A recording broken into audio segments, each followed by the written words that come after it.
The base is dropped on a new edition of Soccer Down Here. It is a Tuesday, which means Dylan Butler will be joining us at 9:30 to talk MLS. We got lots of things around the league to talk about this morning. We will get into the Miami story that was posted on The Athletic from Paul Tenorio. Here in just a bit, we'll talk about Cristiano Ronaldo potentially on the move, although Carlo Ancelotti has went to Twitter this morning to say he ain't coming here, after El Chiringuito reported that Madrid could be interested in Cristiano Ronaldo. So not happening there. Where could he end up? Where could Harry Kane end up? Where could Paul Pogba end up? All the silly season rumors continue to be silly. Jarrett Smith has joined us, and he is walking on a beach. You're welcome. No. Man. I don't have anything else to contribute other than that. Sorry. You're welcome. It's not raining where you are, correct? No, it's actually quite lovely. We're on the Atlantic side. Well, that's good. It's been pretty dreary and ugly overnight and this morning here in Atlanta, so you lucked out on that regard. Yeah, actually had some rain yesterday. We were building a sandcastle in the morning, and then the skies opened up for like 20 minutes. So Tom Cato asks, it's nice right now. Tom asks, is it a rocky beach or a sandy beach? Oh, it's a sandy beach. Okay. It's, yeah. There's your live shot. Nice. Well, John, people can't see the live shot, so you're teasing something that people can't see. That's kind well, then I'm teasing something people can't see. He's walking along a beach for those who are listening. It's very enjoyable. Okay, my bad. Mateo will get a video up since this is how we're going to play things. I need to get out, walk around, and talk about this sport and this league. So here I am.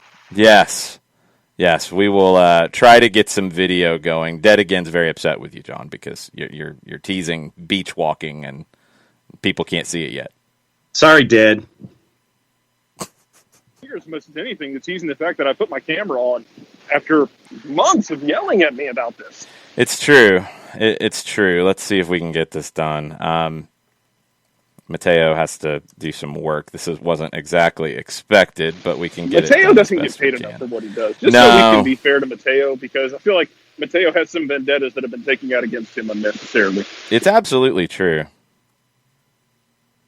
All right, as we work on this, give me a second. Give Mateo a second, I guess is the best way to put it. Let's try to get that. That's why this doesn't happen all the time. Okay, now we shouldn't have an overlap. There's giant Jarrett on the side of the screen. Let's try to downsize him a little bit because Jarrett is scaring people with his giant self, which is not abnormal, to be perfectly honest. That's just on principle. The tremendous cranium he's got. Yeah, it's just kind of how it goes with Jarrett. It's its actual size. It is. All right, we'll put Jarrett right there. That'll work. It's working. There we go. There's a beach. People are happy. People are happy about Jarrett Cam. There's water. Very angry. Giant Jarrett making his way down the tiny beach to squish little humans, Tom says. There's not a shark, Jason Nix. That's accurate. I don't think there's sharks where Jarrett is. I can go out and try and find one if you want. Nah, okay. No, that's quite all right. That's fine. That's fine. How you feeling about your boys Celtic these days? Man, I didn't think I was going to get hostility like that when I walked on, but yeah. Hey, you wanted the camera, you're going to get the big questions, Jarrett. Damn it. They've generated an XG5 in 2 straight games. I'm okay. They're still going to give up goals like nobody's business. But I told y'all that. They're just going to, they are going to be that example of, we're going to have to outscore everyone. That's pretty much what they're going to be. It's not going to work in Europe. Mm-mm. It'll work in Scotland to probably a second-place finish. It'll be fun. Depends if can Rangers actually play with people in the building? That's going to be a big question about it. Oh, there you go, throwing that shade. Rangers, Glenn Kamara reportedly not headed to Spartak Moscow, as a spokesman for Spartak has said that they're not interested. They're not negotiating. However, Celtic center half Leo Hjelde is wanted by Leeds, and he's been left out of the Europa League squad to face AZ. How you feel about that? Interesting. Yeah. Well, anyone who goes to Bielsa is a friend of mine, so you Bielsa, do you, Marcelo. Although, man, the Talk Sport stuff, we got to talk about how Talk Sport really ain't like much different and might honestly be worse than what Feinbaum puts together on the state side. Oh, no, it's worse. I'll tell you why. Because that headline, the Bielsa story that you're talking about, it was from one random caller who said absolute nonsense, and they wrote a story about it that gave it credence. That's a whole nother level of tabloid. Thanks, Talk Sport. Way to push the conversation forward, you jerks. That's like if Jimmy from Lithonia called in and had some crazy theory about how Joseph Martinez should play goalkeeper, and then there was a story written about it to say, well, Jimmy from Lithonia might have hit on something. Wow. That's basically what that article was. It blew my mind when I actually read it. I was like, okay, did the pundits go on here and say this? I do laugh, though, and I've heard it a lot, and it happens every time as Jarrett's video disappears, because this is what happens on a Tuesday. Yeah. And he does not have a selfie stick either. It's back. That's my fault. Yeah, actually, I do have the selfie stick in the car. It's just a long way, and I'm not walking that far. He's not going to get the selfie stick, Thomas. Look, here's the thing about Leeds, and this conversation happened every time they had a loss last season or the season before with Bielsa. He's not naive. He knows what he's doing. He just doesn't care about being ultra defensive against top teams. He's going to try to play, and he's going to be wide open, and he's going to give up goals against top teams if his team doesn't play well. They didn't play well. They got spanked by Manchester United.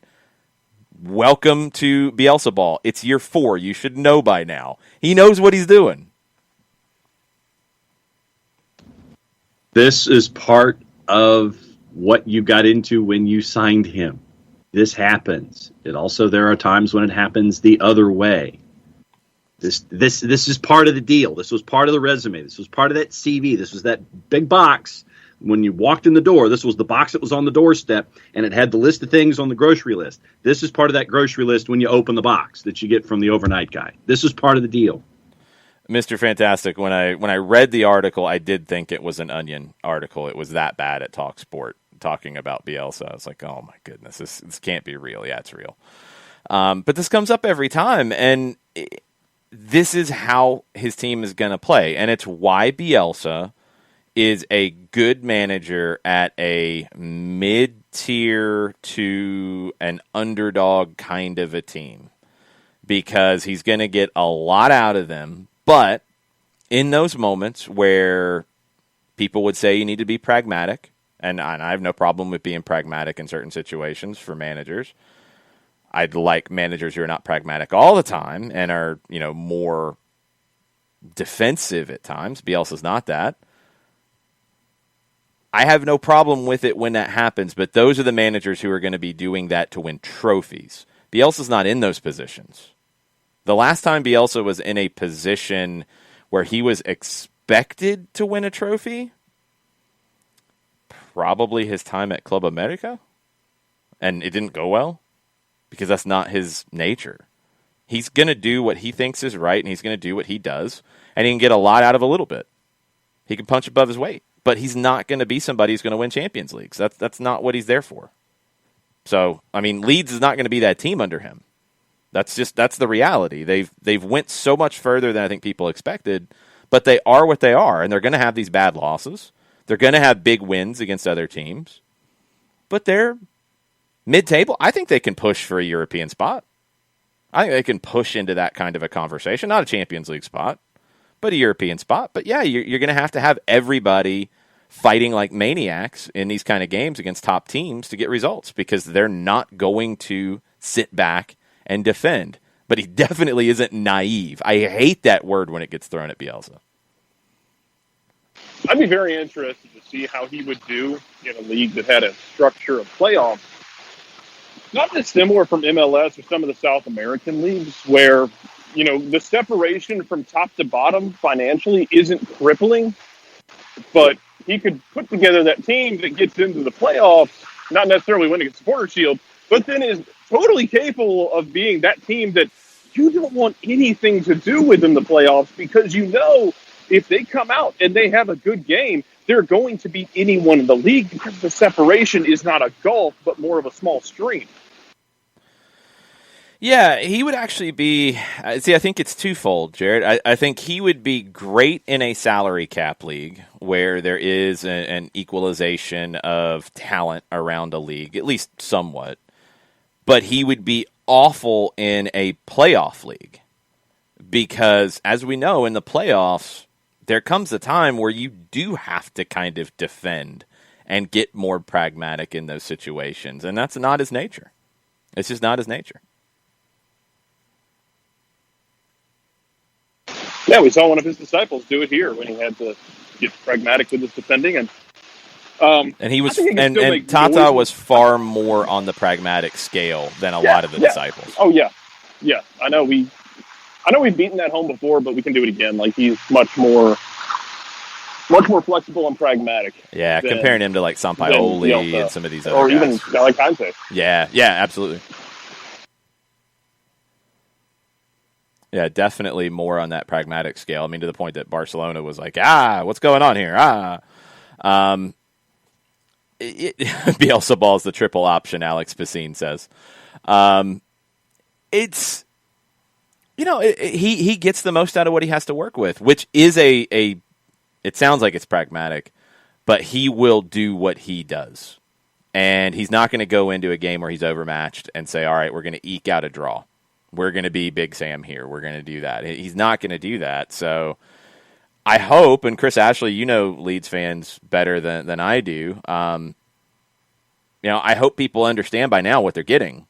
And they're going to have some of these bad losses to big teams because they're going to get exposed.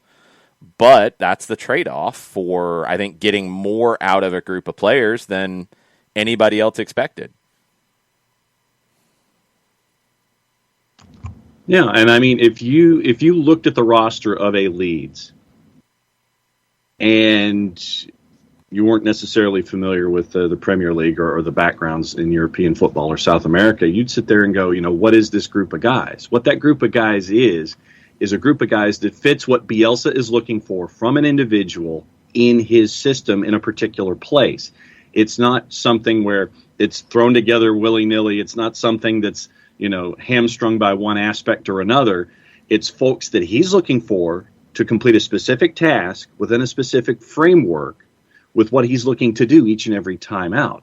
All of the collective, I mean, it's like soccer board, I guess, for me is the best way that I can describe it. You have all of these different pieces that when they fit together and it works well, you see what Leeds can do. They punch above their weight. They get that, I think it was 9th place finish last year. I could definitely see them going after the Europa Conference League, going after this season. But everything in that match day has to fit together, and that's what he's done. He's got pieces for a jigsaw that fit together, and it creates that image that he's looking for when it comes to Bielsa ball every single time out. Yeah, I'm totally with Chris Ashley on this. Calvin Phillips is critical. And if you want to look at something to criticize the way Leeds has been constructed, they don't have a replacement for him. Right. When he's not able to go, they fall off dramatically. So that's something they have to solve, whether he has to figure out who can be in that role when it's not Phillips, or they need to go get somebody in these next couple of weeks. It's just critical. Burned also says that Bielsa ball only works in countries where players' unions have no say on the amount of training time, and preferably in cooler climates. Yeah. It gets to work the system to its finest point, and if it takes 75 hours for it to happen, then it takes 75 hours for it to happen. Jarrett, Harry Kane is training with Tottenham this morning. Do you think he stays at Tottenham? My God, I don't even know. Should he stay if they offer $150 million for him? If I'm sorry, if Man City throws like dumb money at you, take the damn money, Tottenham. Just take the damn money. Is 150 dumb money? Yes, because with 150, you can go buy however many strikers you want at a lower rate, and you're going to come out green. It's fine. Just at that point, It's the sale. Like, if you're Tottenham, do you feel like you can win the league this year? No, I think they'd be Then sell it. very highly intoxicated Then if sell they it. thought that. Yeah, he's 20. If this was like your last, like if you looked at this like, hey, this is the last chance rodeo before we got to blow this up, like in the NFL. If this was like, hey, this is our last chance with guys under contract and we're going to have to blow it up, then yeah, I could see keeping him. But you're not going to win the league. I'll tell you the comparison. If you were Borussia Dortmund and you look at holding on to Erling Haaland, who has a better chance of winning their league this year, Dortmund or Tottenham? Dortmund. So I get it, and they're going to get somewhere between 75 and 90 million now. There's reports that there's all these different things that could bump that release clause up, but still 90. There'll be a line of people out the door to pay that for Erling Haaland next season. But I get them keeping it where they're still going to get the money next year, and they got a chance to win the league this year with everything going on. Tottenham has no chance to win the league. None. You're not going to win the league if you think, hey, if we hang on to him, we can like backdoor into a Champions League slot and get that money for next year. I kind of understand it, but even then, you're talking about Champions League, which is what, $15-20 million for group stages. Yeah. Versus potentially cashing out at north of $100 million. No, give me the $100 million now. And yeah, it will suck to let Harry Kane go to a Manchester City where they can just kind of improve on the Death Star by putting they're going to put like a Beskar plate over the exhaust port so you can't blast the photon bomb into it and blow it up from the inside. Like, cool. It sucks that you're kind of building that. But if you're Tottenham, getting that kind of money with which to rebuild is kind of important so you don't end up in a situation where he walks for free. Well, he's got a while before that. I think he has 3 more years after this. And that's where Tottenham feels like they have some leverage. But if he doesn't want to be there, you're not going to be in a good position at all. You're just not. Tottenham, according to the Daily Mirror, is also linked to wanting to add Patrick Bamford from Leeds. Leeds wants to sign him to a long-term extension. But with Tottenham being linked to all these other forwards, they need to get this done. The longer it lingers, the more damage it can potentially do. Get it done. Get the money in.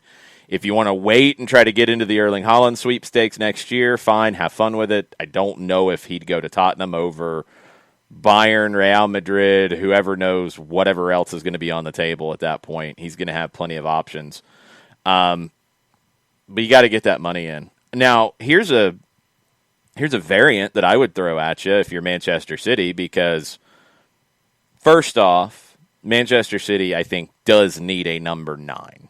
I don't know if they can go a full year with the false 9 idea, getting whatever they get out of Gabriel Jesus as a number 9. I think they need a stud 9 to be a Champions League winner, which is everything that's on the table for them.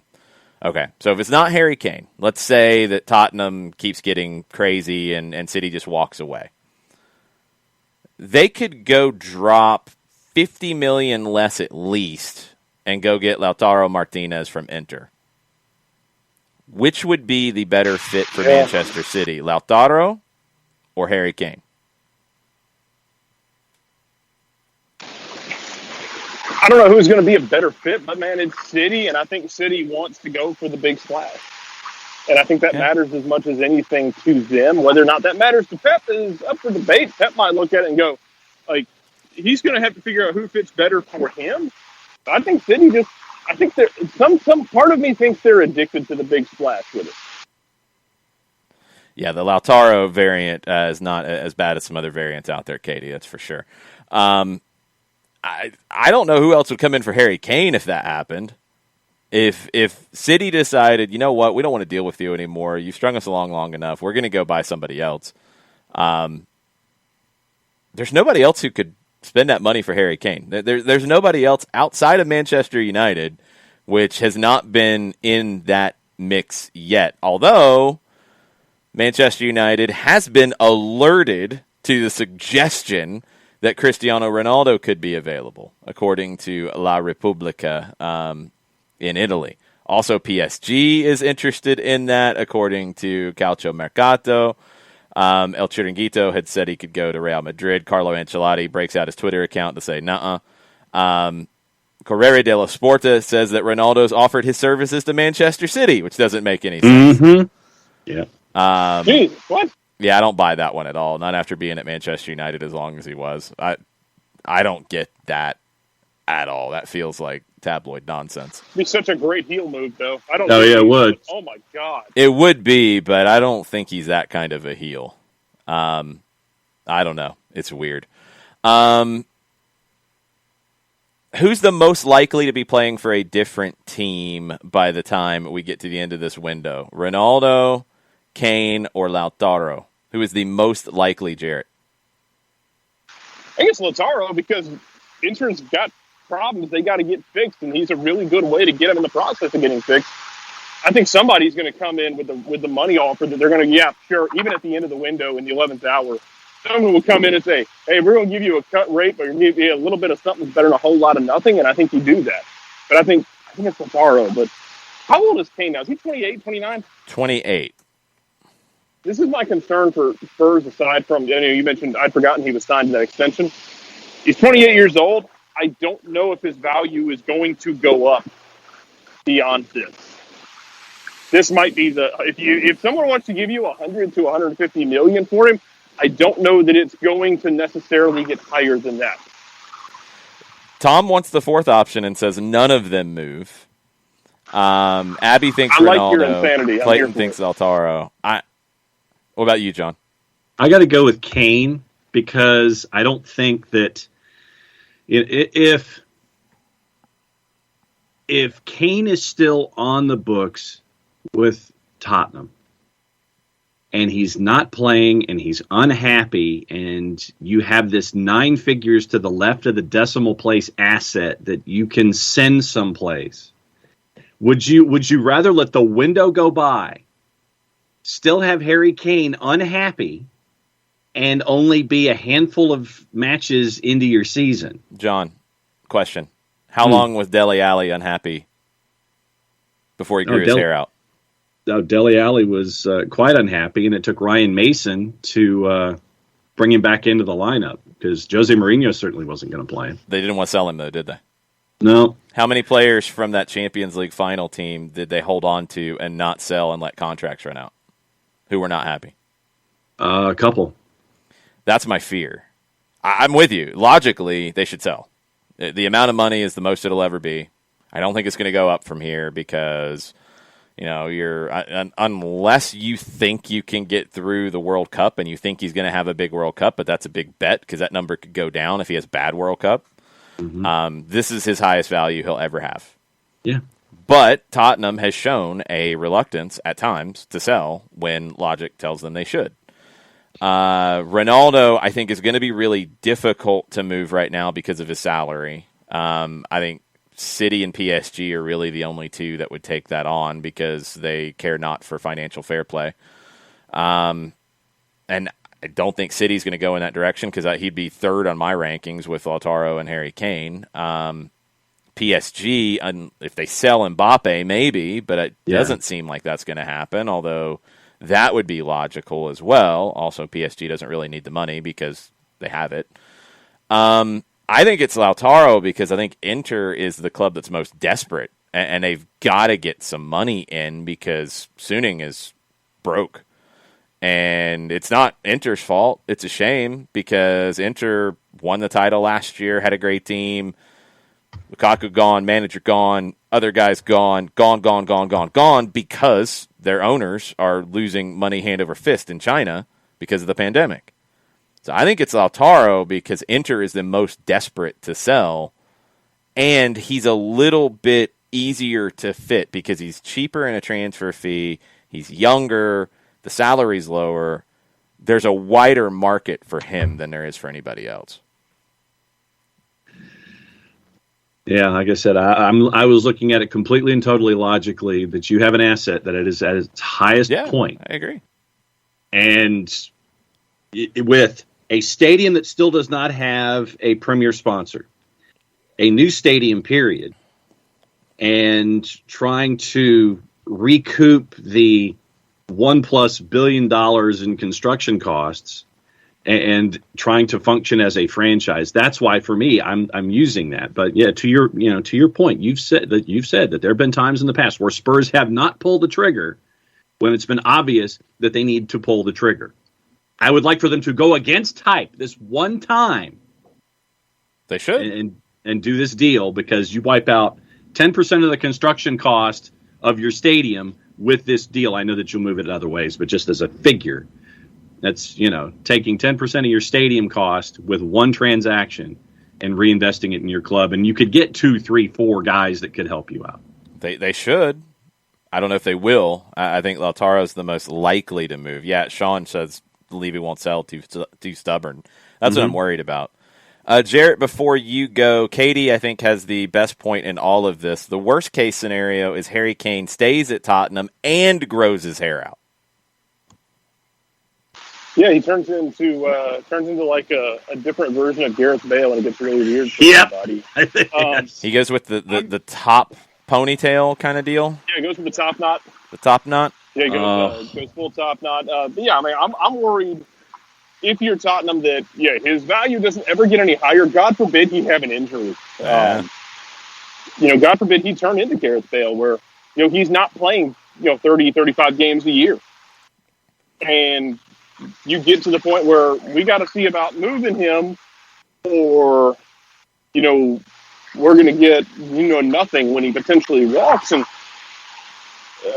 I don't know what their books look like, but I don't know anyone's books on earth who would not benefit from $150 million if that's the offer. Even $100 million. Yeah, I think we're into the 140s, 150s, maybe more. It feels like City's daring them to say no.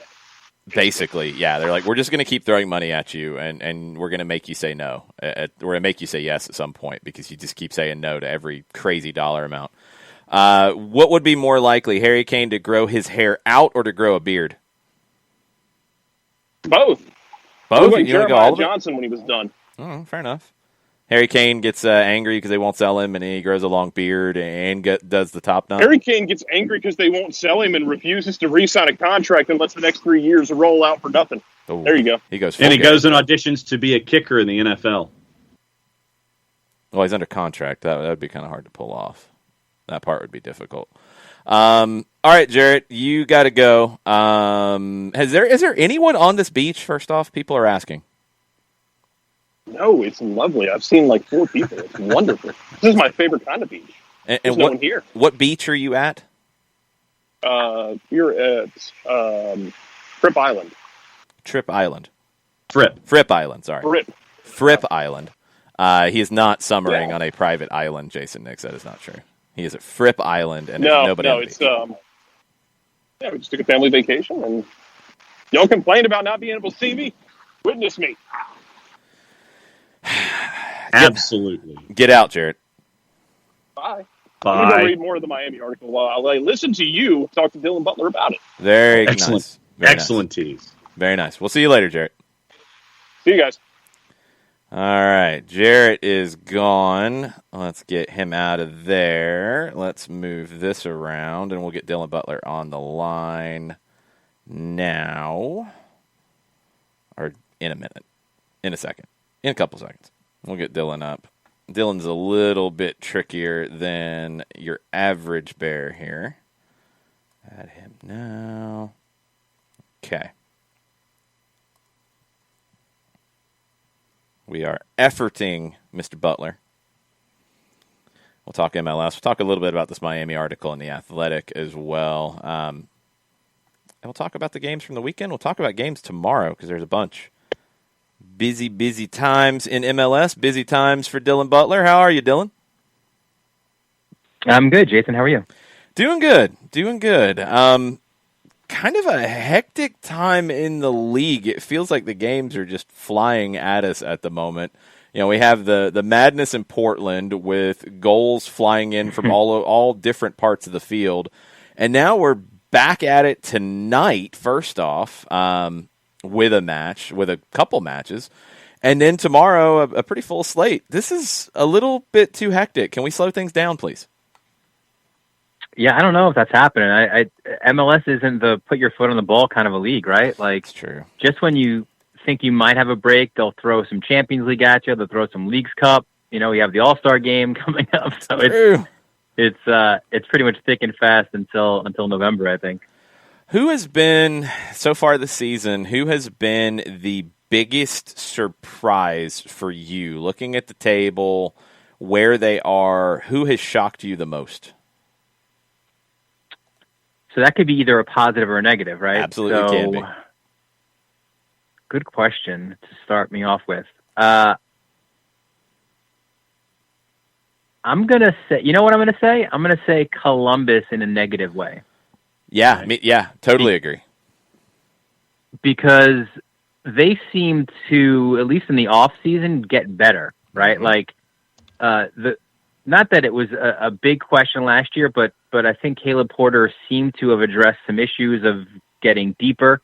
And then everyone was like, oh, these are the, if we're always talking about who's going to be that team. Is this final of the year for a Champions League team from MLS? And it appeared like it would be the Crew.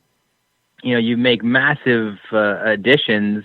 I love the addition of Bradley Wright Phillips as depth for Gyasi Zardes, and Kevin Molino a year ago was a best 11 player. Yeah. Right. So I think certainly those two additions to a team that was already rock solid, you kind of thought that they would be in the Shield hunt at this point, not kind of battling right now with the Red Bulls tonight or tomorrow in a match that they kind of need to win to stay afloat near the playoff line.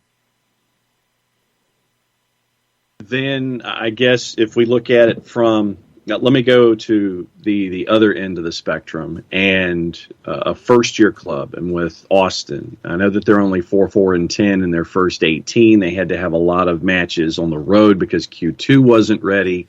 But since they're the newest kid in the dance hall, what have you thought about them coming into the league here in 2021?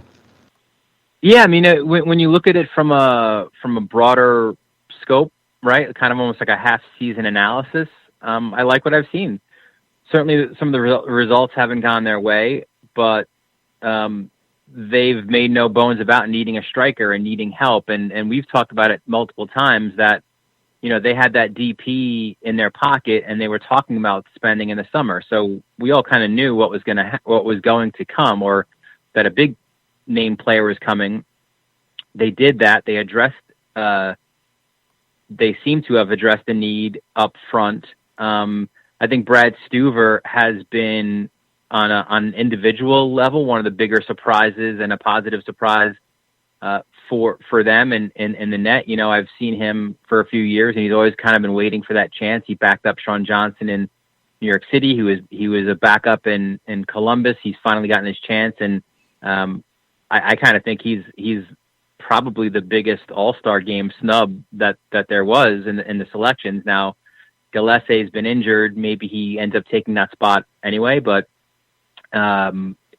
they did well there. They obviously made a splash to get Alex Ring and kind of protect that defensive part of the field. I like the MLS additions that they brought in, and now let's see how their big summer transfer window signings pan out. They've got some time, as Jason said. These matches are coming thick and fast, though, so they don't have a lot of time to get used to a new league and culture and everything that comes with it. But I've been impressed to this point with Austin. I mean, their struggles have been pretty much, for the most part, reserved for that final third. And you know, now let's give them the benefit of the doubt and give them a chance to kind of prove they did right in that side of the field. Yeah, 21 goals conceded in 18 isn't bad at all for an expansion team. No. But 13 goals scored is not going to win you a whole lot of games, so they've got to fix that part. Feels like maybe a little bit more exaggerated version of Nashville last year, except they're not trying to be as defensive, I don't think. I think they want to attack. They just need more talent. They need to continue to build in that side of the field. Is this Bruce Arena maybe one of his best coaching jobs ever in New England. They're 6 points clear in the Supporters Shield right now. They're getting results without Carlos Heel. I feel like Bruce is as good as he's ever been this year. I would agree with that. Look at some of his other big years that he's had, or big or championship runs that he's made with the clubs. Right? They were dynasty teams and big spending teams, and you got the DC United early on, the first dynasty in this league, and then you go on with LA Galaxy, and obviously, it was kind of a swing and a miss here in New York with the Red Bulls, but yeah, I mean, I think there's got to be a little bit of credit given to Brad Friedel. Certainly, that's he brought Heel in acquisition wise, but yeah. I would agree. I think is that Bruce one of the only has things done an we're going to unbelievable give? Job. Is that one of the only things we're going to give Brad Friedel credit for during his time in New England? Maybe, yeah. I mean, Matt Turner, I don't know. Yeah, he'd get credit for that one too. So okay, not bad, right? So yeah, listen. DC at the time, and certainly the Galaxy, they were kind of destination places, right? You wanted to play for those teams, for those clubs in that environment.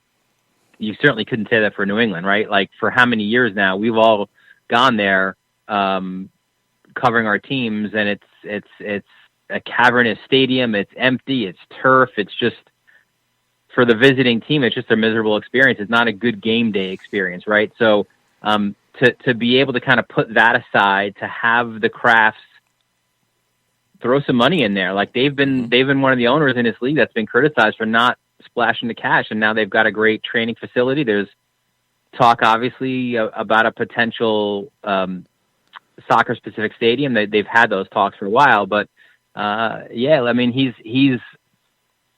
turned things around in New England, and I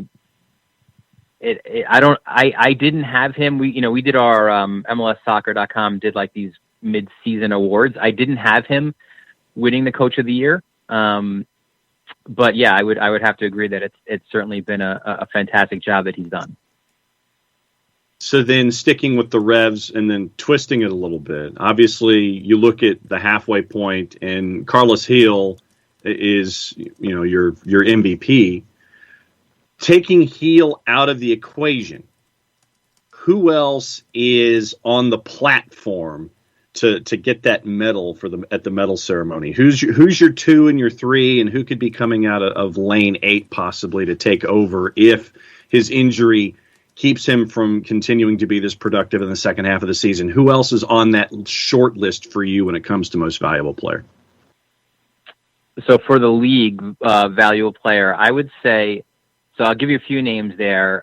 I would say like a front runner right up there with Heel. You've got to say Raul Ruidiaz, right? Mm-hmm. With the job that he's done in Seattle. And the funny thing about the Sounders is you probably could throw 3 or 4 different names in there, and you'd say, yeah, I could see that happening. But I think Ruidiaz, for me, and again, we did these voting, and one of them was who's going to win the Golden Boot. I think he's going to win it, even though the World Cup qualifiers coming up in September, October, that could throw a little bit of wrench into things, could make things interesting, where he might not be available as much going to Peru. But I would say he's right up there. I would say a lane 8. And I have him as my comeback player of the year.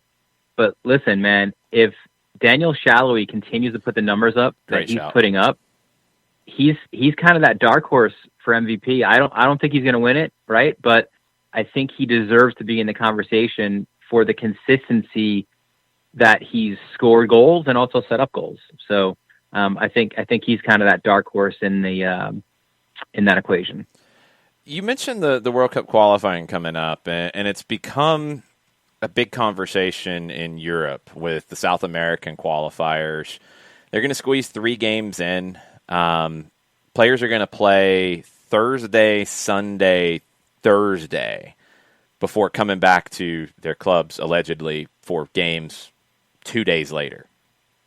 that's going to affect this MLS playoff race because there's players who are going to get called up to South American World Cup qualifiers who are not going to be available the weekend after they go.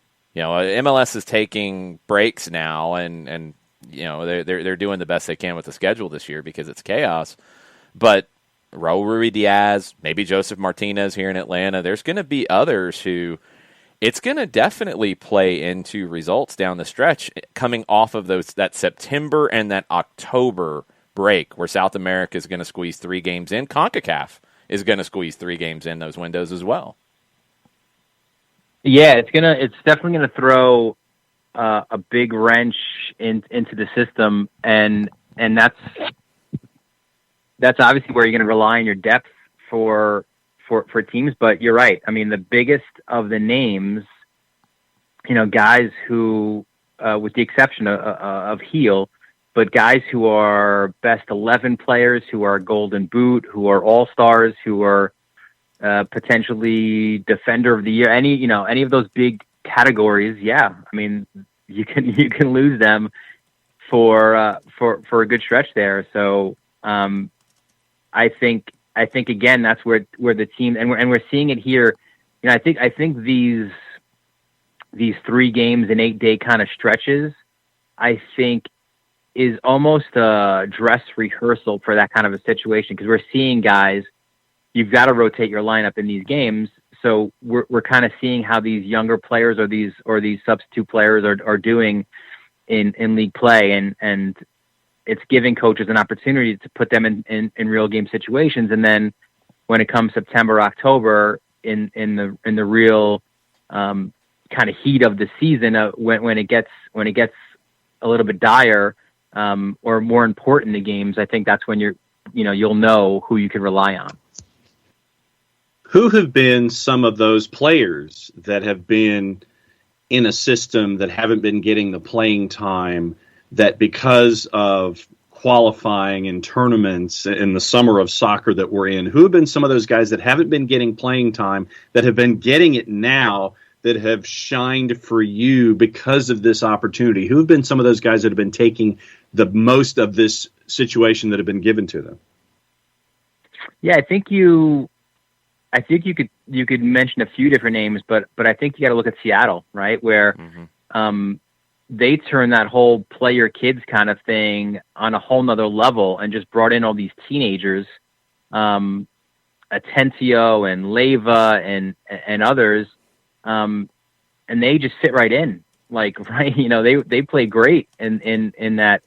I forgot which game that was, but in one game they played great, and then they've seen time since. Atencio scores the last goal against the Timbers in that 6-2 win. So I think he's one. I think Leyva is another. I think off the top of my head, the Seattle young kids are the ones who really stand out to me. Cause that's going to be a team that when you look at it, right, you'll lose at least one Roldan, maybe Christian Roldan comes in. Cause I don't think you could use all of your European players, certainly in these stretches. If you're Greg Berhalter, I think you're going to have to use some MLS players. So maybe you lose a Christian Roldan as well. Rui Diaz, another one. There could obviously be some injuries. So those guys certainly in the middle of the park have definitely impressed me for Seattle. Gonzalo Pineda coming over from Seattle to Atlanta might have this issue as well with Joseph Martinez. Probably, I don't know, maybe it's more like 60-70% he goes with Venezuela during World Cup qualifiers. He was called up for the last cycle. Miles Robinson, I think with the U.S. is a very strong possibility. He's going to have to get to know the deeper part of his roster pretty quickly as well, because George Campbell could be called upon. Jackson Conway could be called upon. Atlanta's going to have to show their depth with a new manager. After a week of talking about Pineda coming to Atlanta, how do you feel about that move now? I love it. We talked about it sort of, and not to toot our horn or anything, but I mean, we said if Atlanta changes their model, right? If they're willing to make an adjustment to someone in the league, that was the guy. Yeah. Like, there was no doubt about it. He was the guy to get. So, love it for multiple reasons. You've still got, there's a lot of Spanish speaking players. He's a former Mexican international. I think maybe the biggest, he's going to come in hungry, right? This is his first opportunity as a head coach. He wants to prove himself. I think in an almost like Coach Krzyzewski kind of a way. I think Brian Schmetzer's got something going there with his assistant coaches. So, I could see Preki certainly getting a job again, head coaching job again somewhere. Pineda, so I think in addition to being hungry, I think he opens up another avenue, and we talked about this before, in terms of scouting players, right? Like, he's locked in Mexico, and we've seen so many quality Mexican players make the jump from Liga MX to MLS. So I think that's another boon for Atlanta, where he picks up a phone, he's speaking to Chivas, to Tigres, or whoever else, and maybe the next big Mexican player comes to Atlanta and not somewhere else in the league. So I love it for multiple reasons. He obviously wasn't their first choice, right? That's been well documented, but I think it's a solid number 2, if you will, choice for Atlanta. And I think I hope he does well, because I think he's deserved this opportunity. So does that make him MLS's Tommy Amaker? Using maybe your Coach K reference. Although you know what, now, I'm gonna walk back that statement a little bit, because I got to think like a Bruce Arena's got to be that guy, right? Because if you're gonna make that Coach K analogy, he had so many guys under his wing, right? With a Dave Saracen, a Bob Bradley, and then you kind of branch off from there, where like a Chris Armas play with Bradley. So yeah, I think I don't know if I shouldn't give Schmetzer that sort of that moniker yet. I think probably Bruce earns that one. Yeah, I think Bruce has got that one. The Revs fans in the chat, it's funny, are talking about what's next, and a lot of talk about Bruce Arena as a talent evaluator as well. But I guess the conversation in New England is, how much longer is Bruce going to be on the touchline? How much longer does he want to be? And does he go into that GM role that he's kind of sort of doing right now anyway,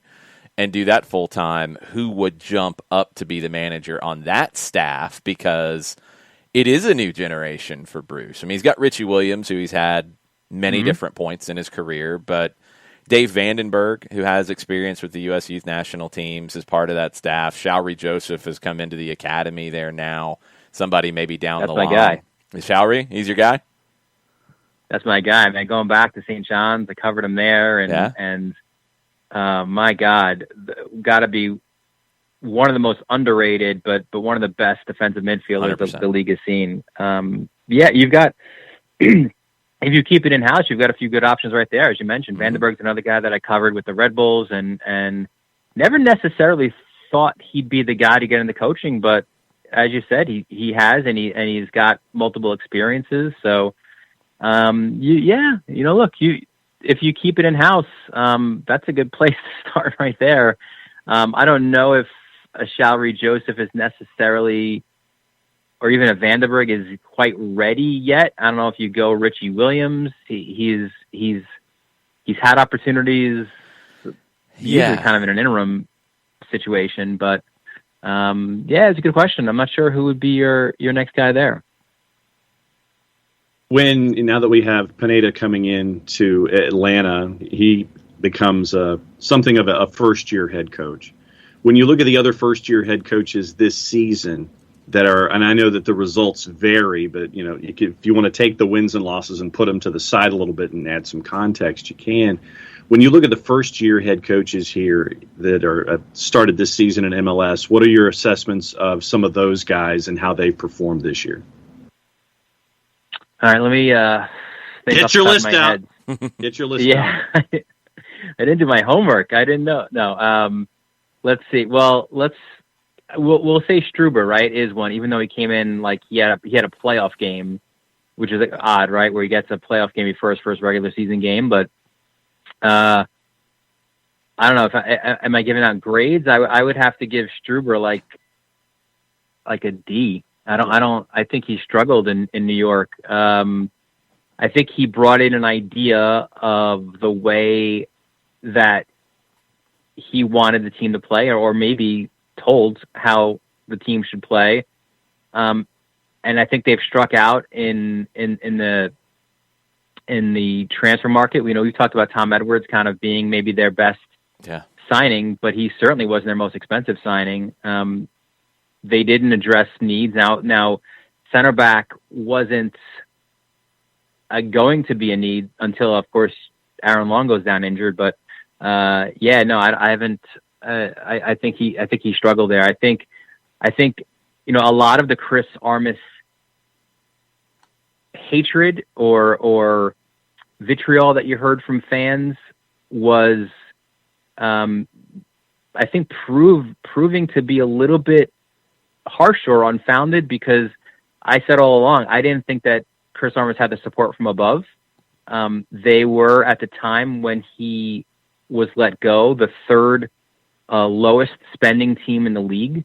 So you've got to be able to, if you're going to criticize a coach, you've got to give him an opportunity to have the tools there. And if the work that he does with them isn't what you like, then that's fine. But give him the opportunity to build. And I don't think they did that with Armas. And it doesn't seem they gave Struber a little bit more purse strings, it appears, but also, again, not doing well with that. So I think a D for him. Do we have to grade Heinze?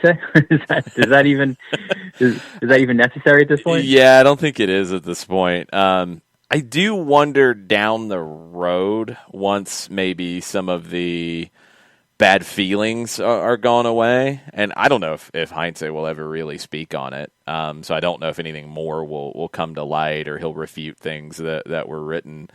I wonder if maybe it'll feel different in a year or two, but right now, I mean, we know what it is. And obviously Josh Wolf, right, as well. I think he's done a pretty good job. Maybe, I don't know, B-, C. It's hard to give them a huge grade because they're not, I think, sort of that bump, like a Nashville had a year ago where they've done so well. And but I think he's done all right. I like that model. I liked Claudio Reyna in the role that he had here in New York City, and I think he's done well there too. So I think a solid job from Josh Wolf in Austin. Yeah, I'd agree with that. I think a C. That feels about right. They've got to figure out the attack. He's going to have to solve that. They're not where they need to be on that. And is it a talent thing purely? But defensively, to do what they've done so far, they're hanging around in games. And that's a credit to a team that is brand new and didn't go out and spend crazy money like other brand new teams have. Didn't try to have 5 designated players. Didn't try to bend the rules or any of that kind of stuff. They learned, they watched. They're going to be good in a couple of years because they're going to have money to work with. The Miami thing, more has come out now. Paul Tenorio at The Athletic had an article this morning. I'm not sure if you've had a chance to dig into it yet, but I think one of the major points that I take out of it is, of course, people who are going to be made available as anonymous sources are generally going to have an axe to grind. We kind of know how that works. That's why they're anonymous. They want to be able to talk about something they don't like that has happened. But this is going to be a team that, whether it's Phil Neville, whether it's Chris Henderson, the crew who's there trying to fix it now, they're going to be really hamstrung over the next couple of years with the cap hits that they're going to have. And even if you have the right people in place at the moment, they're not going to have a lot to work with for 2 years to fix a roster that, frankly, just isn't very good. Yeah, and it's not like you can say, well, we could depend on our DPs for the next few years as well, right? Like, extend them after that. I don't think it's going to be an extending an Higuain, certainly, or Matuidi. So Yeah, I think ironically, yes, they're the team, South Beach, we got to make a splash and big money. And I think because of those breaking or bending, whatever you want to use the phrase of the rules, they have to almost sort of now go the other way and go maybe through the draft or get MLS bargain bin type of players, like in Nashville or in Austin has done to build their teams to kind of keep afloat until those sanctions are over. Yeah, it's a tough spot. Last one from you, John, before we let Dylan go. Well, no, when we get into this weekend, which matchup are you looking forward to keeping an eye on the most? Let's start midweek. What midweek match are you looking forward to? What weekend match are you looking forward to? Well, I'm a fan of the desperate soccer, right? Like teams that go into a game knowing that points are absolutely necessary. So I'm kind of looking at that Columbus Red Bulls game tomorrow, kind of to see that, right? Like two desperate teams. The 1B of that, I think, is that Philly NYCFC game, because NYCFC, certainly some pundits have said that maybe they're the best team in the league right now. I think it's still New England's to lose there, but Philly's that team too, where a little bit of adversity right now for them. So I want to see how they respond to that tough Champions League loss. They didn't have a league match to worry about, but now you go and take on one of the hottest teams in the league. So I think those two matchups, I think, for me are fun. And I'm always a derby guy as well. So not to leave it all up here, but love the derby aspect as well, and sort of this, starting of rivalry week in MLS. So I've been to almost all of the NYCFC Red Bulls games. I think it's always, the dynamic of it is always interesting, right? Where it's one that started out all red and then it got a little bit of blue. But how can, you throw it's a rivalry game, you throw the records out, all that kind of stuff. But I don't think I've ever witnessed, and maybe the midweek results change things, but I've never had a situation where it's been so heavily slanted for NYCFC going into one of these matchups in the history of these games. It's not been a long history, obviously, but I think that's one definitely to keep an eye out for too, just because of, again, the changing of the dynamic of it, where, you had that 7-1 win at Yankee Stadium, the red wedding, and Matt Miazga going out to home plate and trying to hit a home run in his goal celebration. That was years ago, man. And the narrative has changed up in these parts, and that's going to be a tough one for the Red Bulls, especially if you lose to Columbus or you don't get the right result. Now you've not won in a few games. You're at Red Bull Arena. By the way, your hated rival has made that, sort of their second home, so they're comfortable playing there. So I think that makes for all kinds of interesting storylines on the weekend. Yeah, that one's going to be a fun one to watch. There's a bunch of those this weekend. You got LA, San Jose, Nashville, Orlando in the midweek is a really interesting one to me as well. That's become a good matchup between those two. They've had some good matches last season. We'll see if that can continue. Dylan, thanks for taking some time this morning. We appreciate it. We'll talk to you next week. Yeah, and I would tell the Atlanta fans in about an hour or so, maybe check out the power rankings on MLSsoccer.com. Okay. Perhaps okay, there could be a little bit of a jump. Okay. Just saying. They are going to have, unlike in other outlets' power rankings, they are going to know the actual results that have happened recently, correct? Yes. I'm assuming they will. Correct. That is factual. That's good to know. That was something. All right. Where can people pay attention to this, Dylan? Well, certainly you can go to the power rankings on MLSsoccer.com, and they'll be out in an hour or so. And Yeah, you could follow me on Dylan_Butler, and it's always awesome to talk to you guys and talk about the league. And it's another busy week. It's going to continue. Game tonight. Yes. Amazing. Games tonight. We got to get our fantasy team set. So now I've got to figure out how to have my team not stink as much, Dylan. So it's going to take a lot of work. Well, good luck on that. Thanks, man. We'll talk to you soon. That'd be good.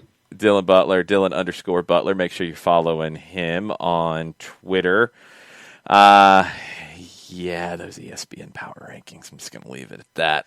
All right, we'll get into all sorts of other stuff the rest of the show as well. We will talk about fantasy teams at least a little bit with the two games tonight, both late night. San Jose hosting Minnesota, LA Galaxy hosting the Colorado Rapids. Let's look at those really quickly before we jump into anything else. So, San Jose and Minnesota. Let's start there. They played earlier this season, 2-2 draw in Minnesota. San Jose is just such a hard team to figure out. They go through these ups and downs that seem to last for like 4 to 6 weeks, where they'll be really good or really bad, not just in between. Very difficult team to predict. Minnesota has kind of started to do the same thing. San Jose is undefeated in their last 8. Minnesota have won their last 3 games in San Jose. Minnesota have conceded at least 2 goals in their last 3 games away from home. There have been goals in San Jose games here lately. What are the numbers on San Jose and Minnesota? San Jose is a plus 129 in the composite, courtesy of our friends at Odds Portal. Your draw is a plus 252. Minnesota can be found at a plus 200. I don't think I want to find Minnesota at that. Minnesota lost at home to the Galaxy in the last match. San Jose draw at home with Vancouver. They beat LAFC at home. They went to Portland and got a draw. They went to Seattle and got a win. Minnesota before that, I mean, they've won games prior to that loss to the Galaxy. I don't know what to feel about it, Minnesota. I think San Jose, I kind of have at least a feel for how they're going to play. Minnesota, I don't know. Fragapane's out. Robin Lod is out. Both expected to be out anyway. It's, of course, not official, as we've learned.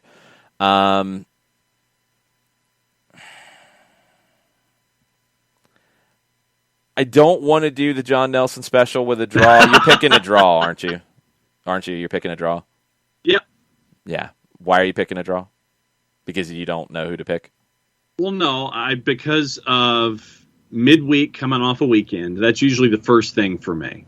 And you're looking at only a couple days rest and then turning around and having to play on short notice. That's usually my first one when it comes to all this stuff. I don't know. And so wait. So you do that because both teams are playing on short rest? You go draw more likely? That's one of my first indicators. But then you have multiple indicators.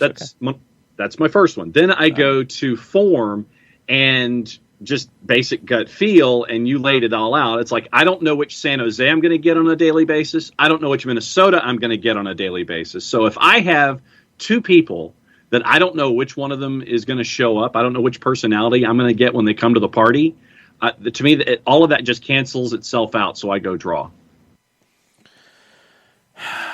I'm going to go San Jose at home. I can't roll with the draw. And I don't trust Minnesota, Joe Boss. I'm going to go with San Jose at home. I think they figure it out. The other game tonight, what do we have numbers-wise on that, John? Galaxy are a plus 112. Your draw is a plus 252. Colorado is a plus 231. Ooh, Colorado has been good lately.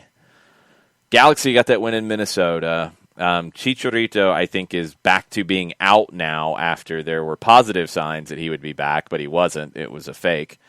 Colorado has won 2 of their last 3. Galaxy have won 3 of their last 4. This is a really tricky one. Let me guess, you're picking a draw. I get Galaxy in this one. Really?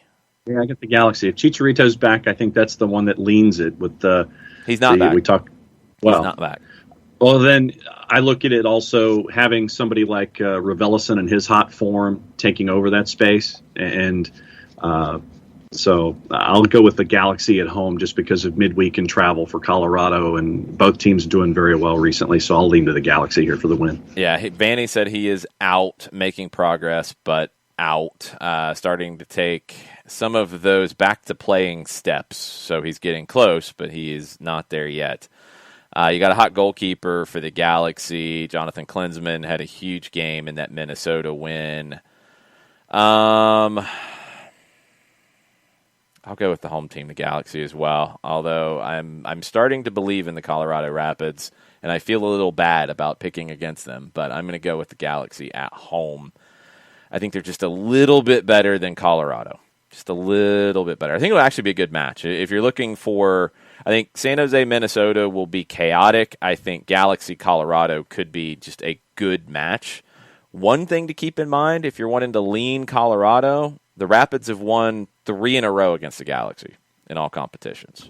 Might want to keep that in mind. But yeah, I'm going to go Galaxy on this one. I think home field's going to help them just a little bit here. Big schedule tomorrow. We'll get into that tomorrow when we dig into it. We'll get deeper into fantasy then. But are there any players in these 2 games tonight that you feel like you need to have in your fantasy squad because they might be putting up some numbers this week? Yeah, I had a couple, and one of them I had Klinsmann as one of my keepers. Yeah. And looking at it as a double match week, you're looking at Colorado, where I'm not anticipating a whole lot of goals, and then you could combine that, play that against what's going to happen with Cali Classico later in the week, which has a tendency to get a little crazy. So if you're leaning it for somebody like Klinsmann, you're kind of banking on points tonight as opposed to possibly on the weekend. I'd mentioned Raveloson earlier, once again, averaging 6.5 points a game in fantasy. And once again, I'm not thinking offensively it could happen tonight, but I think it could happen offensively on the weekend against San Jose. Defensively, I've got Keegan Rosenberry in my roster because he's averaging over 6 points a game, too, because of the defense we've seen from Colorado. So I do have a couple from both teams, but I'm also looking at the 2-match week as a part of the reason that I have them included. Why do you have them included because of the 2-match week? That's the part I want to get some clarity on.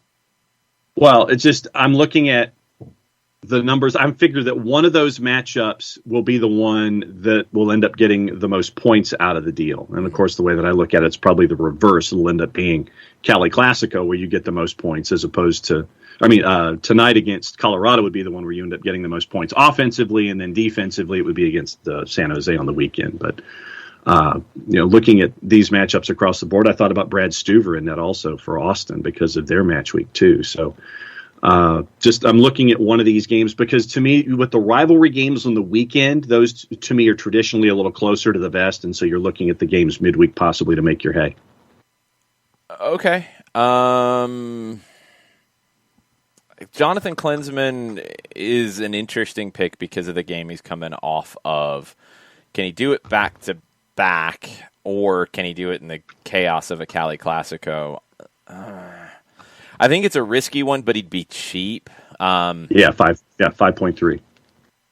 The good thing about it, if you're leaning to Klinsmann. And it was at that point of the show, because of the weather here in the Southeast, that Mother Nature took over and decided that power would then go out at Jason's place. So just once again, a reminder, thanks for being a part of the SDH family. You got the 2 matches tonight in Major League Soccer. You have all of the activity that's going on tomorrow with matches in the midweek, including Toronto FC coming to Mercedes-Benz to take on Atlanta United. Once again, the juice boxes in this one have changed a little bit. So Galaxy, both of these are 10:30 starts. The Galaxy at 10:30, plus 112, your draw plus 252, Colorado at a plus 229. 10:30 San Jose plus 129 against Minnesota United. Your draw is a plus 252. Minnesota United is a plus 198. We will talk more about what's going on in the world of soccer tonight, 7 o'clock Eastern, for about an hour and a half, 7 to 8:30. Soccer over there with Nick Alifi, maybe Jarrett Smith from Fripp Island, Jason Longshore, and myself. And once again, thanks for being a part of everything. And obviously, stay safe out there on your Tuesday with all the weather going on in the Southeast. If that is where you're listening from, stay safe and be well wherever you are catching us on a daily basis. So for Jason, I'm just John. Play it safe, everybody. Enjoy soccer over there tonight. Thanks for hanging out with us for soccer down here. We'll catch you next time.